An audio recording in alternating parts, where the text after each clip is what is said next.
The sound of Mark's hand hitting my face echoed through our small living room like a gunshot. For a moment, everything went silent. My cheek burned with a fire that spread down to my neck, and I could taste blood where my teeth had cut into my lip. But it wasn't the pain that made my heart stop. It was seeing Jake standing in the doorway, his school backpack still hanging from his small shoulders. His brown eyes, so much like mine, were wide with shock. My 10-year-old son had just watched his father slap his mother. "Maya, you stupid girl." Linda's voice cut through the silence like a knife. Mark's mother sat in her favorite chair, the one she'd claimed as hers since moving in 3 months ago. Her lips curved into a satisfied smile that made my stomach turn. "Maybe now you'll learn to keep your mouth shut when adults are talking." I touched my burning cheek, feeling the heat under my fingertips. This wasn't the first time Mark had hit me, but it was the first time Jake had seen it. All those months of hiding bruises under makeup, of making excuses for why I walked carefully or why I flinched when doors slammed too loud. All of that careful protection had just crumbled in one terrible moment. "Jake, honey, go to your room," I whispered, my voice shaking. I didn't want him to see any more of this. I didn't want him to see his mother weak and broken. But Jake didn't move. He stood there, staring at his father with an expression I'd never seen before. It wasn't fear or sadness like I expected. It was something colder, something that made him look older than his 10 years. "Did you just hit my mom?" Jake's voice was quiet, but there was something in it that made everyone in the room turn to look at him. Mark straightened up, running his hand through his dark hair. "Jake, you don't understand. Your mother was being disrespectful to Grandma Linda. Sometimes grown-ups have to—" "You hit my mom," Jake said again, cutting his father off. His small hands were clenched into fists at his sides. Linda laughed, a harsh sound that made me want to cover my ears. "Oh, the little boy wants to play hero. How sweet. Maya, you've raised quite the dramatic child." I wanted to defend Jake, to tell Linda to leave my son alone, but my throat felt closed up. The taste of blood in my mouth reminded me of what happened when I spoke up, when I tried to protect myself or my son from their cruelty. "Jake, please just go to your room." I tried again, reaching toward him. "Everything's okay." But everything wasn't okay, and we all knew it. Jake looked at me with those wise eyes that had seen too much for a child his age. He'd been watching, I realized. He'd been seeing more than I thought I was hiding. "No, Mom," Jake said, his voice getting stronger. "Everything's not okay." Mark took a step toward Jake, and I saw my son's jaw tighten. "Boy, you better watch your tone with me. I'm your father." "Fathers don't hit mothers," Jake said simply. The words hung in the air like a challenge. Linda's smirk faltered for just a second before returning full force. Mark's face turned red, the same color it got when he'd been drinking. "You little—" Mark started, raising his hand again. But something in Jake's face stopped him. My son wasn't backing down. He wasn't crying or running away like most kids would. Instead, he was studying his father with a look that was almost calculating. "I'm going to my room now," Jake said quietly. "But I'm not forgetting this." He turned and walked away, his footsteps slow and deliberate on the wooden floor. I heard his bedroom door close with a soft click. Linda clapped her hands together, delighted. "Well, that was entertaining. Maya, you really need to teach that boy some respect." But I wasn't listening to Linda anymore. I was thinking about the look in Jake's eyes. It wasn't the look of a scared little boy. It was the look of someone making a plan. And somehow that scared me more than Mark's anger ever had. I remember the first time I met Mark like it was yesterday. I was 24, working at the same bakery where I still work now, and he came in every morning for coffee and a blueberry muffin. He had this smile that made my heart skip, and he always asked about my day like he really cared about the answer. "You're too pretty to be working so hard," he'd say, leaning against the counter while I packed his order. "Someone should be taking care of you." Back then, those words felt like a promise. Now I know they were a warning. Mark was different in those early days. He brought me flowers for no reason and held doors open for me. When we went out to dinner, He'd pull out my chair and tell me I was the most beautiful woman in the restaurant. I felt like a princess in a fairy tale. But fairy tales don't prepare you for meeting the dragon's mother. Linda made her feelings clear from our very first meeting. Mark had invited me to Sunday dinner at her house, and I spent hours picking out the perfect dress. I wanted so badly for his mother to like me.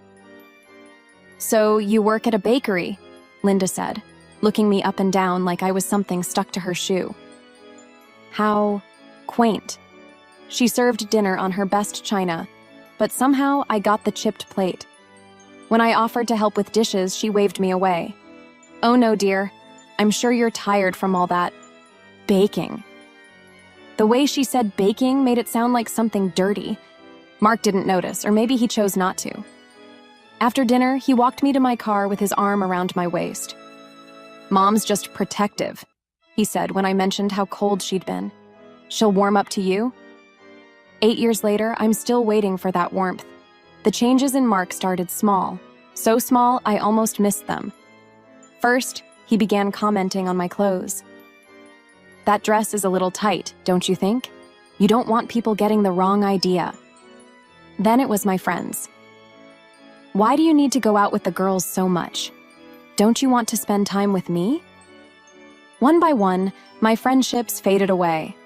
It was easier than fighting about them. Easier than explaining why I couldn't go to birthday parties or girls' nights anymore. After we got married, Linda's visits became more frequent. She'd show up unannounced and rearrange my kitchen cabinets. "This is how Mark likes things organized," she'd say, moving my dishes to shelves I couldn't reach without a step stool. When Jake was born, I thought things might get better. I thought becoming a grandmother would soften Linda's heart. Instead, it gave her new ammunition.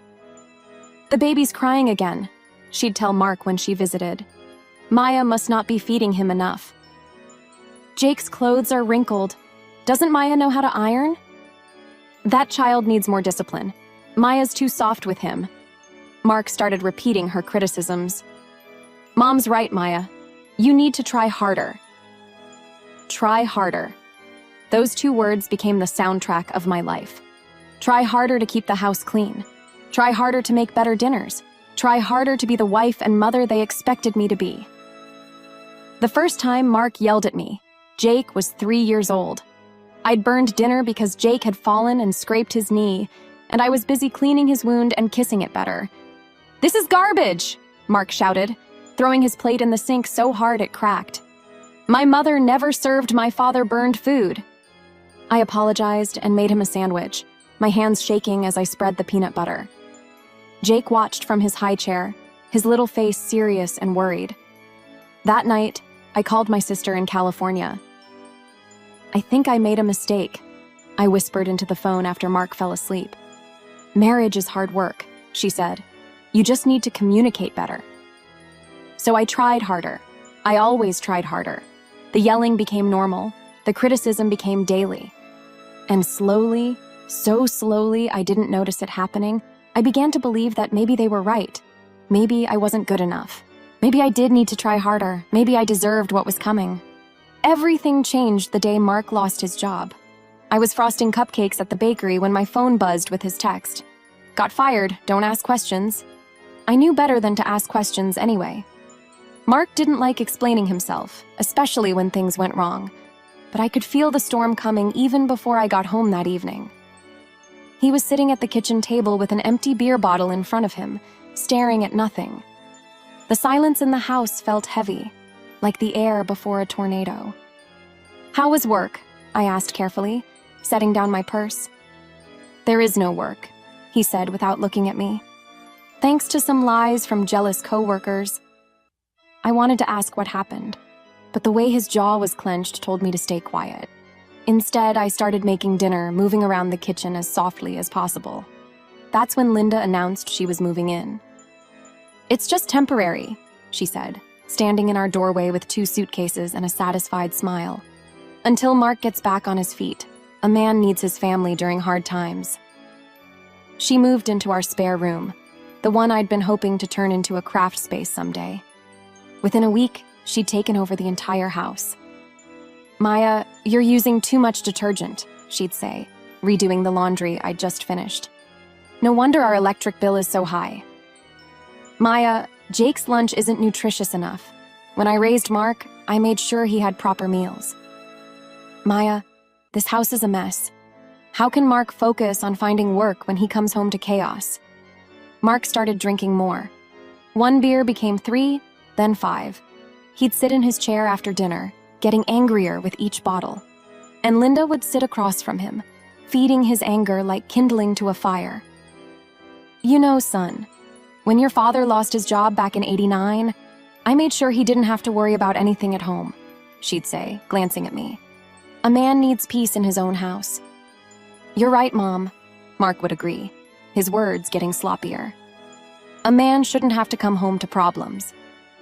I became the problem. If Jake left toys in the living room, it was my fault for not teaching him to clean up. If dinner was 5 minutes late, it was my fault for poor time management. If the bills were tight, it was my fault for not being more careful with money. The worst part was discovering that Mark had been sharing our private moments with Linda.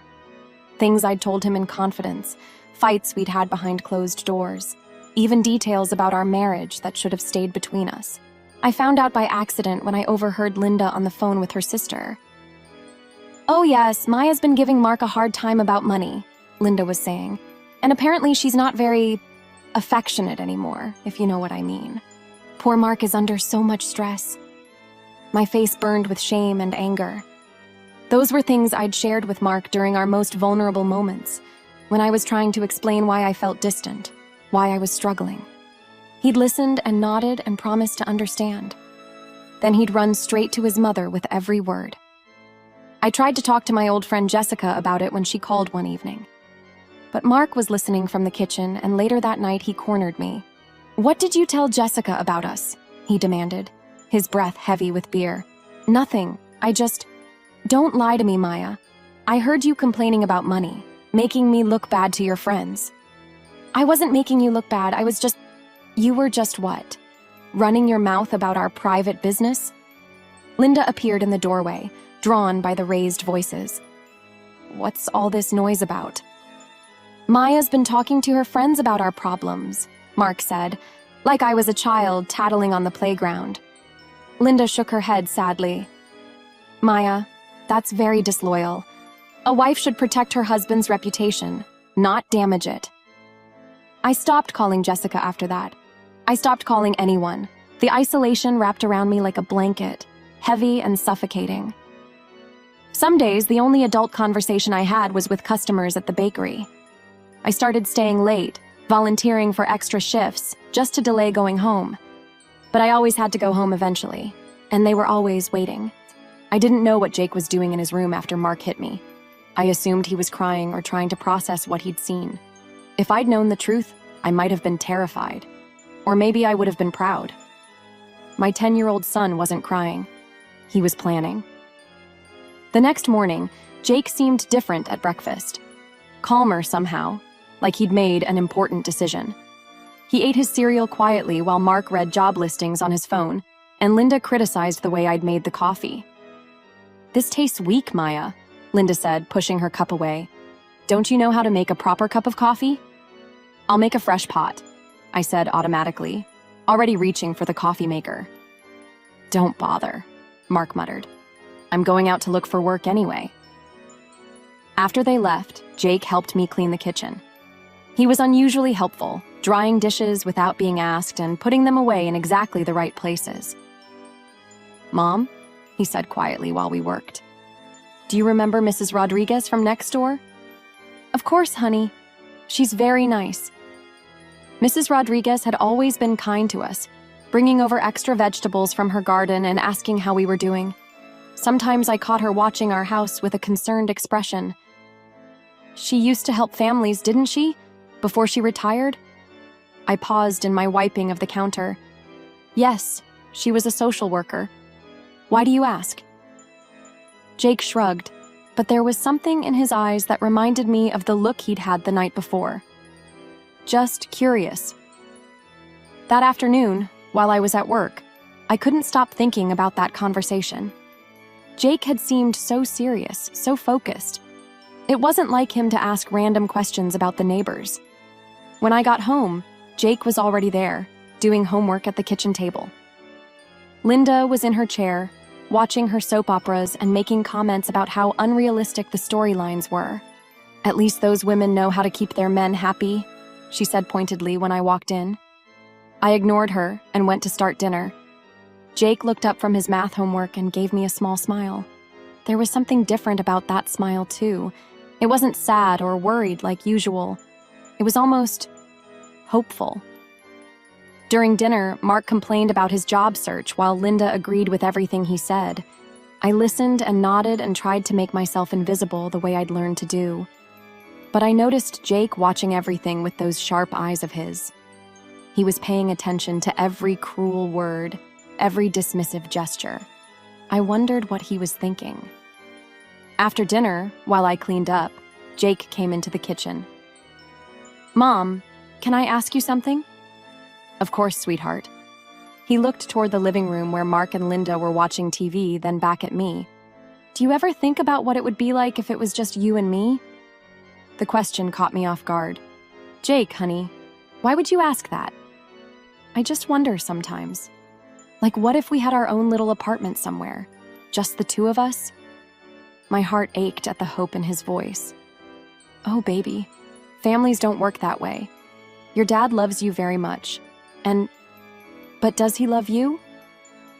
The question hung in the air between us. I opened my mouth to give him the answer I was supposed to give, the one about how relationships are complicated and adults sometimes disagree but still love each other. Instead, I found myself looking into my son's eyes and seeing a wisdom that shouldn't have been there. Jake had been watching. He'd been seeing things I thought I'd hidden from him. "It's complicated, honey," I finally said. Jake nodded like he'd expected that answer. "I know, Mom, but maybe it doesn't have to be." Before I could ask what he meant, Mark called from the living room. "Maya, bring me another beer." I hurried to get his beer, and when I came back to the kitchen, Jake was gone. I found him in his room later, door closed, talking quietly on his phone. When I knocked, he quickly said goodbye to whoever he was talking to.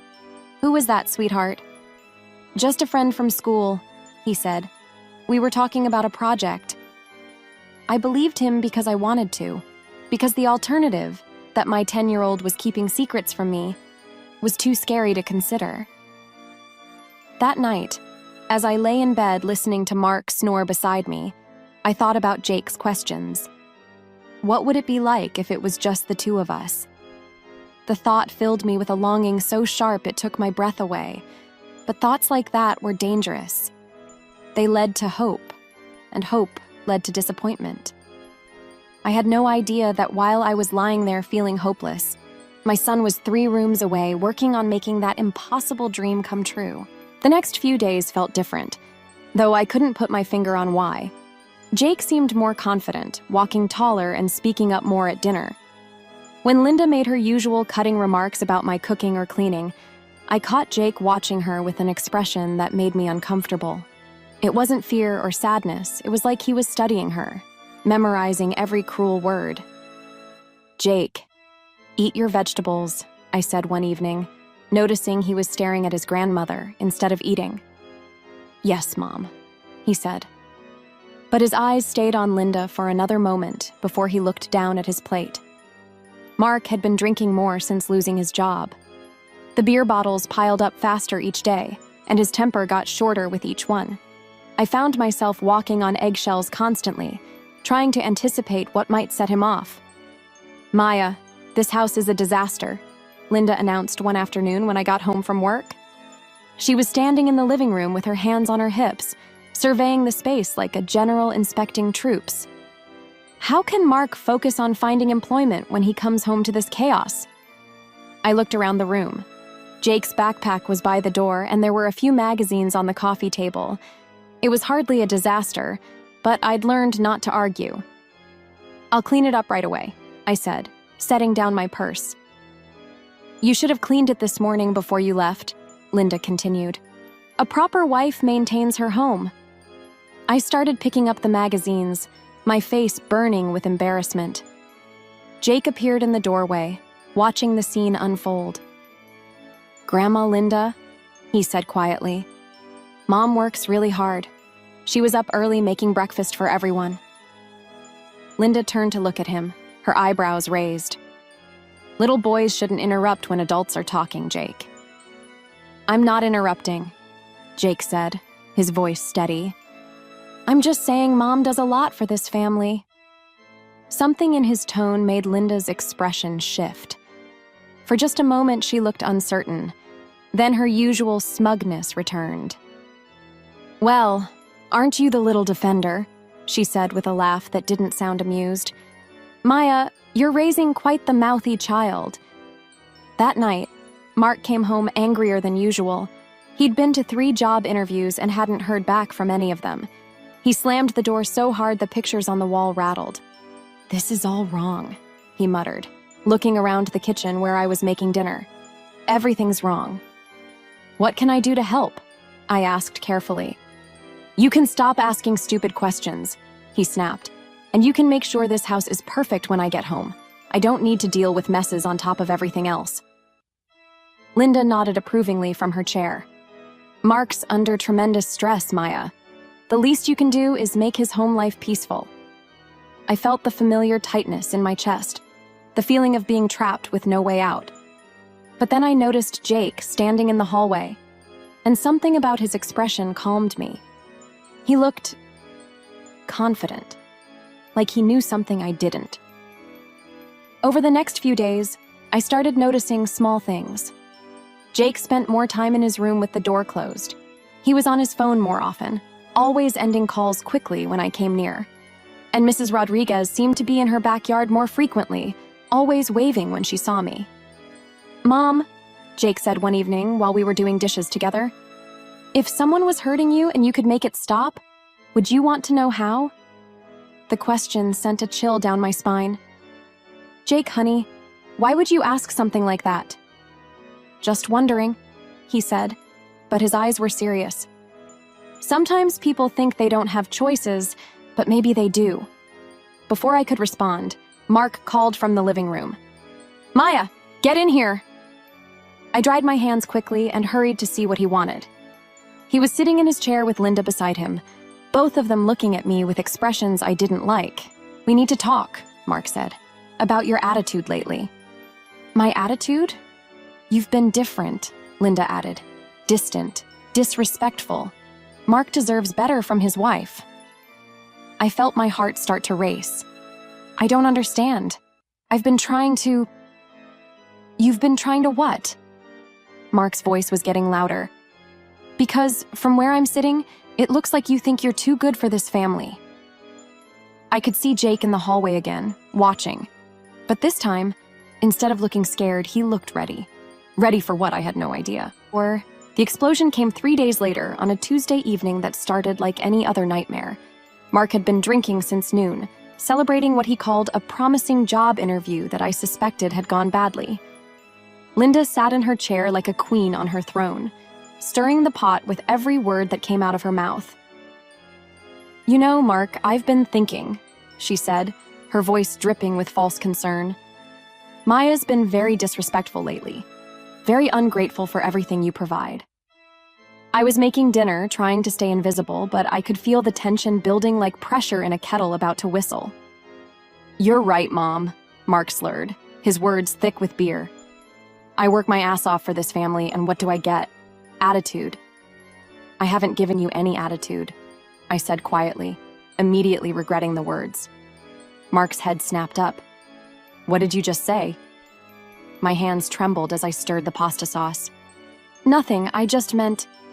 "No, you said something." Mark stood up, swaying slightly. "You contradicted me, in front of my mother." Linda's smile was sharp as a knife.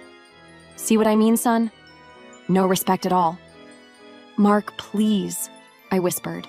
"Jake will be home from his friend's house soon. Let's not..." "Don't tell me what to do in my own house!" Mark's voice exploded through the kitchen. That's when I heard the front door open. Jake's voice called out, "I'm home!" And my heart sank. Not again. Please, not in front of Jake again. But Jake appeared in the kitchen doorway, and something was different about him.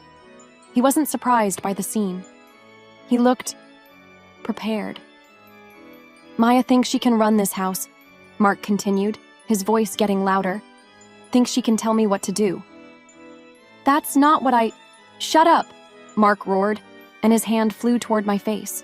But this time, I saw it coming. This time, I tried to duck. His palm caught me across the cheek anyway, harder than before. The force of it sent me stumbling backward into the counter. Pain exploded across my face and I tasted blood. Linda clapped her hands together like she was watching a show. Finally! Maybe now she'll learn some respect. That's when Jake stepped forward. Stop, he said, his voice clear and strong. Mark turned to look at his son, his face red with anger and alcohol. What did you say to me, boy? I said stop. Jake reached into his backpack and pulled out a small recording device. Because everything you just did is being recorded, and it's already been sent to the police. The room went completely silent. Mark stared at the device in Jake's hand like it was a snake about to strike. What the hell is that? Mark demanded. It's evidence, Jake said calmly, of you hitting Mom, of Grandma Linda encouraging you, of all the times you've hurt her when you thought no one was watching. Linda's smug expression melted off her face. You little— I have pictures too, Jake continued, his voice never wavering. Of Mom's bruises, videos of you yelling at her, recordings of Grandma Linda being mean to her every single day. Mark lunged toward Jake, but my son was ready. He stepped back and held up his phone. Mrs. Rodriguez has copies of everything, Jake said. And she's already called the police. They should be here any minute. As if summoned by his words, we heard the sound of sirens in the distance, getting closer. Mark's face went white.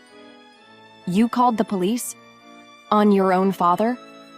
I called them on someone who hits my mom, Jake said simply. Linda jumped up from her chair. This is ridiculous. Mark, do something. But Mark was staring at Jake with a mixture of shock and something that might have been fear. How long have you been recording us? 3 months, Jake said. Ever since Grandma Linda moved in and things got worse. The sirens were getting louder now.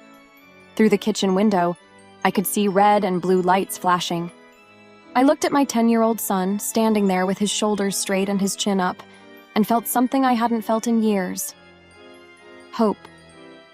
My little boy had saved us both. The police officers who came to our door were gentle but thorough.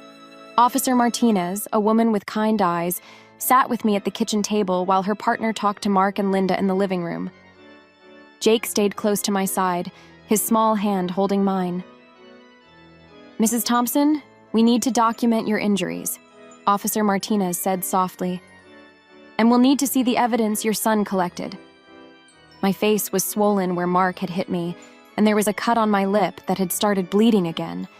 As the officer took pictures, I felt embarrassed and ashamed, but Jake squeezed my hand. You don't have to be embarrassed, Mom, he whispered. You didn't do anything wrong. Mrs. Rodriguez appeared at our door with a folder full of printed photos and a USB drive. I have everything here, she told Officer Martinez. This brave boy has been documenting abuse for months. When the officers saw Jake's evidence, their expressions grew serious. There were photos of bruises on my arms and back that I thought I'd hidden well, videos of Mark screaming at me while I cowered in the corner, recordings of Linda's cruel words and Mark's threats. This is very thorough documentation, Officer Martinez told Jake. You did exactly the right thing. Mark was arrested that night. As they put handcuffs on him, he looked at Jake with an expression I'd never seen before. Not anger, but something like respect mixed with disbelief. I can't believe my own son turned me in, he said quietly. I can't believe my own father hit my mom, Jake replied, his voice steady. Linda packed her bags that same night. Before she left, she stood in our doorway one last time, her face twisted with anger. You've ruined this family, Maya, she spat. Mark was a good man before you poisoned him against me. No, Grandma Linda, Jake said, stepping between us. Dad was never good to Mom, and you made it worse. Linda looked down at her grandson with something like hatred. You're no grandson of mine. Good, Jake said simply. I don't want to be. After they were gone, our house felt different. Bigger somehow, like we could finally breathe. Mrs. Rodriguez stayed with us that first night, making tea and helping me ice my swollen face. How did you know? I asked Jake as we sat together on the couch. How did you know to collect evidence? I've been watching for a long time, Mom, he said. I saw how scared you were. I saw how you tried to protect me from seeing the bad stuff. But I saw it anyway. Why didn't you tell me what you were planning? Jake looked thoughtful. Because you would have tried to stop me. You would have been worried about making Dad angrier. But I knew someone had to do something. The legal process took months. Mark was charged with domestic violence and assault. The evidence Jake had collected made the case strong, and Mark's lawyer advised him to take a plea deal. He was sentenced to anger management classes, community service, and a restraining order that kept him away from us. During those months, I started therapy. Dr. Williams helped me understand that what had happened wasn't my fault, that I deserved to be treated with respect and kindness. It was hard work, learning to believe I was worth protecting. Jake started seeing a counselor too, someone who specialized in helping children who had witnessed domestic violence. I worried that what he'd seen and done had damaged him somehow, but his counselor assured me that Jake was remarkably resilient. He's a hero, she told me. He saved both of you. 6 months after that terrible night, Jake and I moved into a small apartment across town. It had 2 bedrooms, a tiny kitchen, and a view of a park where children played. It was perfect. I got promoted to assistant manager at the bakery. My boss, Mrs. Chen, had been incredibly supportive throughout everything, giving me time off for court dates and therapy appointments. You're a different person now, she told me one day. Stronger, happier. She was right. I was different. I laughed more. I spoke up when I disagreed with something. I made friends with other parents at Jake's school. One evening, as Jake and I sat at our small kitchen table doing homework together, he looked up at me with those wise eyes. Are you happy now, Mom? I reached over and touched his face, this brave boy who had saved us both. Yes, sweetheart. I'm finally happy.